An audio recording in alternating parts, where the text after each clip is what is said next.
Bərdə rayonunda bir qrup gəncin iştirakı ilə bayraq yürüyüşü keçirilib. Yürüyüş 28 may Dövlət Müstəqilliyi günü münasibəti ilə təşkil edilib. Yürüyüşə rayonun 20-yə yaxın fəal gənci qoşulub.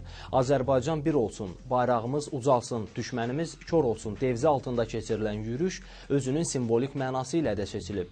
Belə ki, 20 yanvar şəhidlərinin abidə kompleksinin önündən başlayan yürüyüş 3 kilometrlik məsafədən sonra Qəhrəmanlar Parkında başa çatıb. Yürüyüş iştirakçıları burada Azərbaycan torpaqlarının azadlığı və dövlətimizin suverenliyi yolunda canlarını fəda edən vətən övladlarının xatirəsinə uzadılan abidəni ziyarət ediblər. Yürüyüş iştirakçıları abidə önündə çıxış ediblər. Qeyd edək ki, tədbirin keçirilməsində əsas məqsəd gənclər arasında dövlətimizə və dövlətçiliyimizə olan sevgi hissinin aşılanmasıdır. 28 may Cümhuriyyət günü münasibəti ilə bu bayraqları burada nümayiş elətdirik. Həm də yenə deyirəm, bu bir maarifləndirmədir gənclərimiz üçün, bir mesajdır. İnsanların vətənini sevməsi, bayrağında daim bayrağın stolun üstündə olmalıdır, evində başının üstündən asılmalıdır və bayraq bayramdan bayrama yada düşməməlidir.